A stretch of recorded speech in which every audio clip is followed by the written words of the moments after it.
Dead as a Doornail, Book 6 of the Stan Kraychik Mysteries. Author, Grant Michaels. Publisher, St. Martin's Press, New York. Narrator, Eric Aust. Chapter 12. The tiff with Branco has got me feeling a bit down, so I head over to Snips salon to see Nicole. A chat with my adopted big sister usually lifts my spirits. And if she can't help, I know something that definitely will, since Nicole keeps a small, well-stocked bar in the back office of the salon. Why do you think they call them spirits? It's around 6 o'clock, and the place is humming with clientele who are in for a long evening. It's spa night at Snips. Spa night happens once a month. It's aimed at the high spenders who want to celebrate. Say a recent raise or bonus or a Dow Jones spike with a complete beauty makeover. Spa night is also for the high spenders who believe their lives are too stressful and therefore they deserve a complete beauty makeover. And spa night is for the high spenders who simply want a complete beauty makeover. It's basically a cash cow for Snip Salon.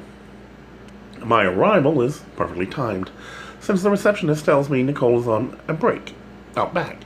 I find her sitting in the small office holding a styrofoam cup. I can smell the vapors, the spirits of cognac. Also in the air is the scent of expensive, imported, aromatic tobacco smoke. Nicole sees me and smiles, then extinguishes her pastel-colored cigarette with surgical precision. She never leaves a smoldering stub. She tells me to sit as she pours me a snootful of cognac. She looks tired, and I ask her if she's all right. She says she's had a difficult day. "And you're my age, darling. You'll understand." "Is that why you're smoking again?" "Actually," she says, "something quite awful happened. I went to see Mr. Peretti today and asked if he could make my special blend with light tobacco. The poor man collapsed and I required emergency resuscitation, so I decided to keep smoking my usual blend and ordered 5 extra cartons. What else could I do? And how was your day?" "Not as sensational as yours, doll. I'm only involved in a murder case." "Is that official?" she says, sounding perkier.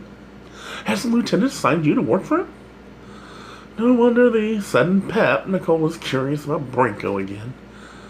"No," I said. "I'm not working for him. Just the opposite, in fact.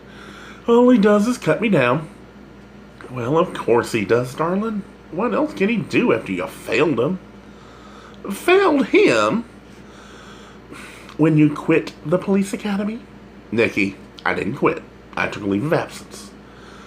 "It's the same thing, Stanley, especially after he pulled those strings to get you in. That kind of thing is very hard for a man like Vito to do, and then it turns out that all you wanted was some kind of hobby to occupy yourself. Now that you have enough money to avoid working." "Geez, Nikki, whose side are you on?" "Yours, darling, of course, but you have to admit, from the lieutenant's point of view, you look like anyone else with high-flown ambitions. No sooner do you find out how much work it's going to take than you up and quit."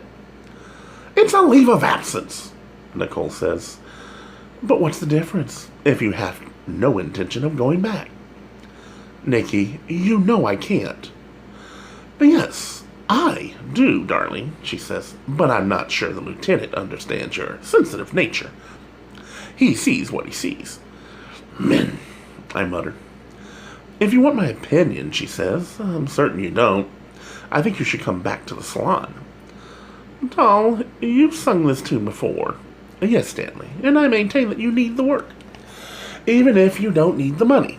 How can I make it more attractive for you? I'm thinking of offering you a full partnership." "A partnership?" "Nikki, you've never wanted a partner." "I know, but maybe it's time, if it's ever going to happen. Stanley, there's no one else but you. What's to become of this place if anything happens to me?" "What do you mean, if anything happens?" Nicole says. "I'm just trying to be practical, to make arrangements before they become necessary. Isn't there a word for that?" "Contingencies," I say. "Yes," she says, "that's it. I want to prepare for contingencies." "Nikki, are you keeping something from me?" "Like what, Stanley?" "This is sounding awfully morbid, and you look tired." Well, darling, I might as well tell you. I've been talking to my lawyer about my estate. Your estate? Nicky, are you ill? Why? For one thing, you're smoking more than ever, as though time is running out, and now you're making a will. She says, I simply think it's time to plan for the future. What future? Death? Not quite that far, Stanley. What does your doctor say? My health is fine, she says.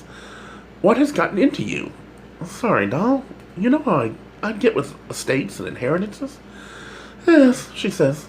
You don't enjoy your money very much. I'm thinking about giving it all to charity. Charity, says Nicole.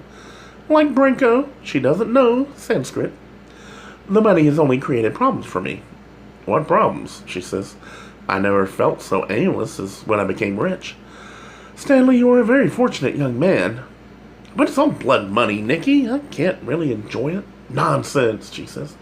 Money has no life or soul of its own. It just is. Listen to you talking about souls. Stanley, if you don't know what to do with your money, then just spend it as quickly as possible. On what?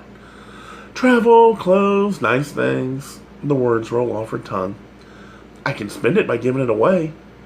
Giving it, she says, more Sanskrit. I'm thinking of adopting a life of voluntary simplicity. And what? She says.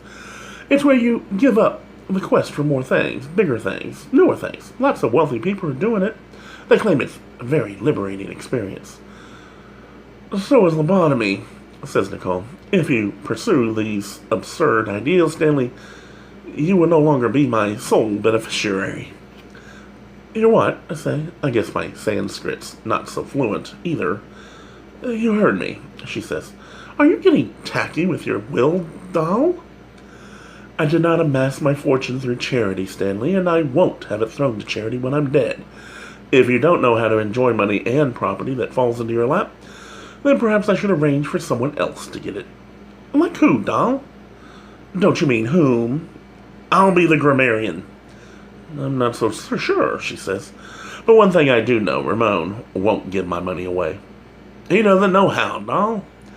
As though his ears are attuned to the sound of his name mentioned anywhere in the world, Ramon appears at the door to the back room. His hips gyrate slightly, marking time until the next bestowal of sex, money, and power on his oh-so-deserving self. Nicky, he says, your customer is here. Thank you, Ramon, says Nicole, smiling sweetly at the little simp. Ramon grins rapidly at me, and I grin back just as vapidly. When he's gone, I say, he'll blow the wad in 6 months, a year at most. Nicole says coolly, you obviously don't realize how much I'm worth, Stanley. I'll bet Ramon does. He knows how to enjoy himself, too. Maybe I enjoy giving to the needy. That's very noble of you, Stanley, but you won't be doing it at my expense. Then she stands up and announces a little too self-righteously for my taste. Some people have work to do, and she leaves me alone in the little office. The same cold treatment, first from Branco and now from her. Am I really less lovable with my millions? Gay Mysteries audiobooks. I think it is easy to hate a label, but a face humanizes the word. So this effort is twofold. To offer comfort to those like myself that your world didn't end because you don't fit into the view of acceptable society on both sides. And in hopes of helping those with family that are LGBTQ, that it doesn't mean we are aliens from the child they once knew. Reassure them so they can maybe be supportive at the same time, being true to their values.